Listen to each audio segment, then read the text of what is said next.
जय हिंद साथियों, मैं चंद्र प्रकाश सैनी मेरे YouTube चैनल पर आपका स्वागत करता हूं। कोशिश कर रहे हैं हम बहुत अच्छी आप तक न्यूज़ पहुंचाएं, बहुत अच्छे लोगों से आपकी मुलाकात करें और हम ये भी चाहते हैं कि आप अपना जोश बरकरार रखें। साथियों, मैं आज उस वीर और उस प्रतापी राजा के बारे में बात करना चाहूँगा जिसके बारे में आज पूरे देश में ये कहा जाता है कि माई ऐसा पूत जनजो कि महाराणा प्रताप जैसे जनजो।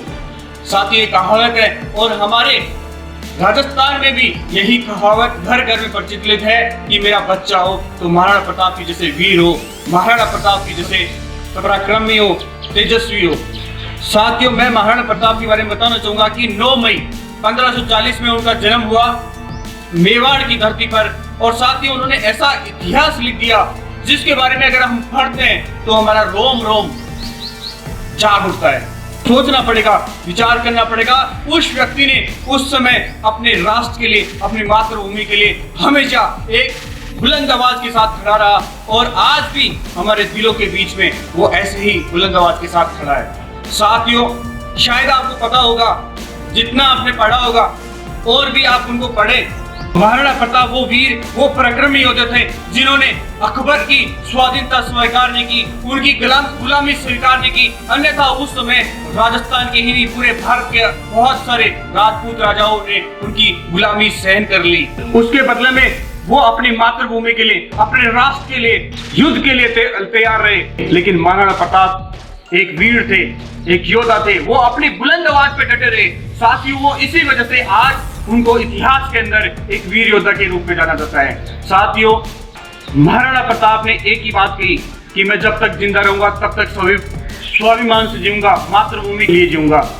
और साथियों, अकबर महान जिसे हम कहते हैं, उस अकबर ने महाराणा प्रताप को 9 बार पत्र लिखकर संधि का प्रस्ताव भेजा, लेकिन महाराणा प्रताप ने गुलामी सहन नहीं की। और यहाँ तक कि अकबर ने महाराणा प्रताप को संधि के रूप में ये तक कह दिया कि अगर आप मेरी गुलामी सहन कर लोगे तो मैं आपको हिंदुस्तान का आधा राज्य दूंगा। लेकिन साथियों, वो तो एक योद्धा था, उसे तो अपनी मातृभूमि से प्यार था।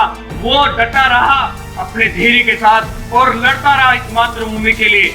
उसके बाद में जब हल्दी घाटी का युद्ध हुआ, जहां एक तरफ 60,000 सेना मुगलों की, दूसरी तरफ 20,000 सेना महाराणा प्रताप की, लेकिन साथियों 20,000 सेना के साथ भी अकबर को चुनौती देने के लिए तैयार हो गया और चुनौती दी। यहां तक भी अकबर उस युद्ध में 60,000 सेना के साथ उसे हरा नहीं सका। साथियों, उसके बाद में भी महाराणा प्रताप ने उनके साथ छापेमारी युद्ध चालू रखा और हर बार अकबर की सेना को मात देता रहा। ये एक उस महान वीर योद्धा की बात है। उसके पास में जब न धन था न कोई सेना थी, घास की रोटी खाया, लेकिन उसने गुलामी सहन नहीं की। यही सबसे बड़ी बात है साथियों कि हम हमेशा एक ही बात कहते हैं कि हमारे पास ये नहीं है, वो नहीं है, मेरे पास सुविधाएं नहीं है। साथियों, अपने आप को इतना मजबूत कर लो, अपने धैर्य के साथ आप अपना एटीट्यूड बना लो कि मुझे ये करना है और आप जरूर अपने मिशन में इतिहास लिख के जाएंगे, जिस प्रकार महाराणा प्रताप आज हमारे दिलों में धड़कता है। साथियों, और जब महाराणा प्रताप की मृत्यु हुई तब महान जो सम्राट अकबर था वो भी एक बार रोने लग गया और उसने भी महाराणा प्रताप की वीर गाथाओं का चर्चा की। और साथियों, जब महाराणा प्रताप अंतिम समय पे थे तो उन्होंने अपने बेटे को एक ही बात कही कि अगर तुम मातृभूमि के लिए कुछ नहीं कर सको तो स्वाधीनता स्वीकार मत करना, गुलामी की बेड़ियों मत जकड़ना। ऐसे थे महान वीर महाराणा प्रताप। आप अपने आप में कमजोर नहीं हो।